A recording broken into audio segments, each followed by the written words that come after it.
Olá a todos, eu sou o Daniel Helene, orientador desse curso. Muito prazer em conhecer todos vocês. E eu queria rapidamente hoje fazer um apanhado do que nós vimos até esse momento no curso e comentar um pouquinho os nossos desenvolvimentos futuros. Como vocês sabem, a gente está no final do módulo 2. Hoje vocês vão receber uma notificação para fazer uma avaliação desse módulo 2. Eu gostaria que todos fizessem e nos enviassem e que continuassem participando com a mesma energia de todos os fóruns de discussão que a gente tem criado. Bom, a ideia a partir desse momento, agora em que a gente começa o módulo 3, é começarmos a fazer o nosso planejamento da WebQuest relacionado à história local com o projeto que nós vamos desenvolver.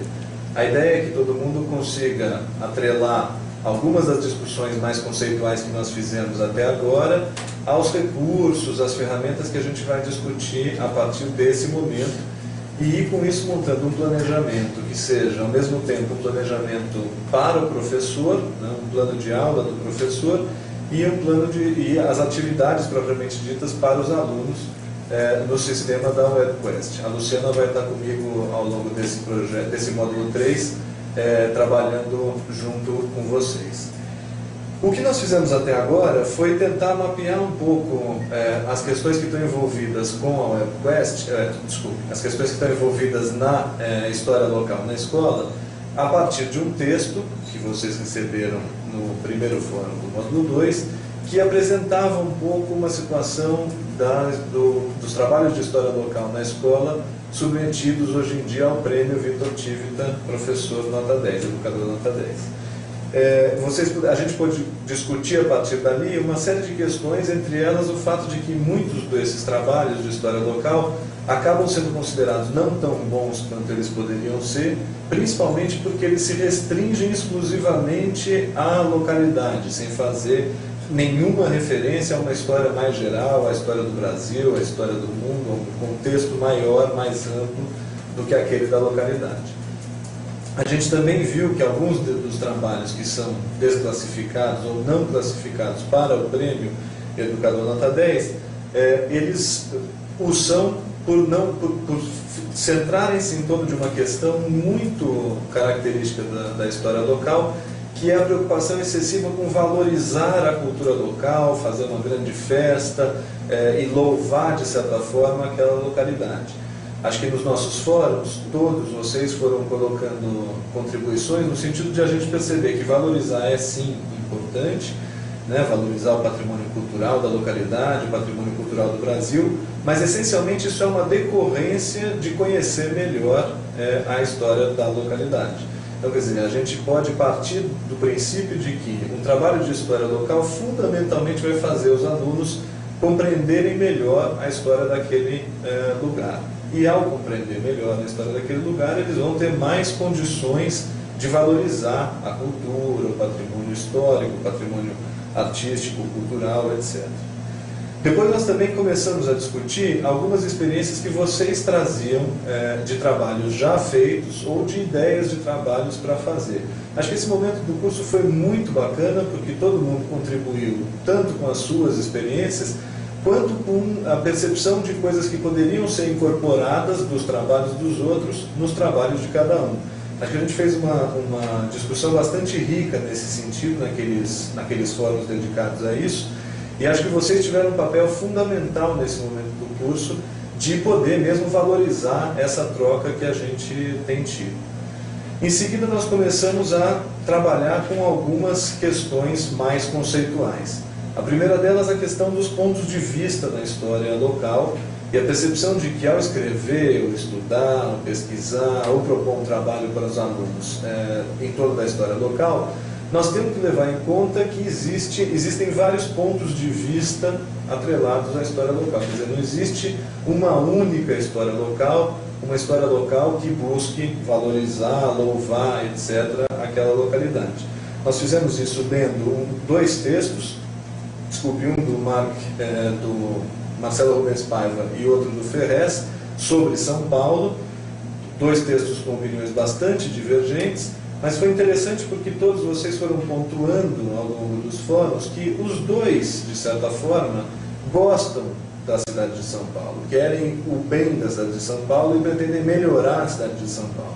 No entanto, como vivem realidades muito diferentes, acabam tendo opiniões diferentes sobre o mesmo assunto. A pergunta era a mesma, se era bom viver em São Paulo.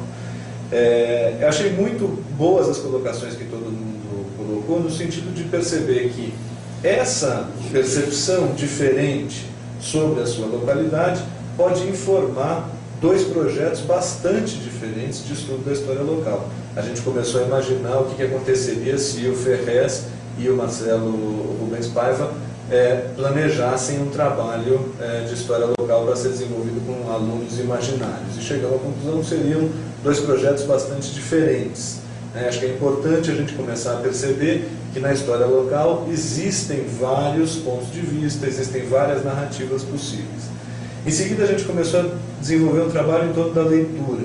Vocês leram um pedaço de um texto da Beatriz Eisenberg, uma estudiosa argentina, que pontuava uma série de questões importantes a respeito da leitura em história e, de certa forma, concluía que é muito importante que o professor de história tenha em mente que aprender história é também aprender a ler. Aprender a ler, aprender a escrever. Não existe como aprender história ou estudar história sem ler. E essa é uma atividade que nós não devemos facilitar para os nossos alunos, mas ao contrário, devemos pensar nela, planejar essa atividade de leitura, como alguém disse no fórum, diversificar os tipos de texto com os quais os alunos entram em contato, mas também diversificar o tipo de atividade que nós propomos depois da leitura em torno daqueles textos. Essa é uma parte importante do nosso trabalho, porque muitos trabalhos de história local vão envolver, eu tenho certeza, textos que são encontrados nas comunidades, que podem ser documentos históricos, ou podem eventualmente ser jornais locais, os quais vocês podem aproveitar para fazer esses trabalhos. E textos esses que os alunos vão precisar ler. Em seguida nós começamos a discutir a questão dos depoimentos na história local. E aí acho que tem coisas muito interessantes. Eu apresentei para vocês o Museu da Pessoa.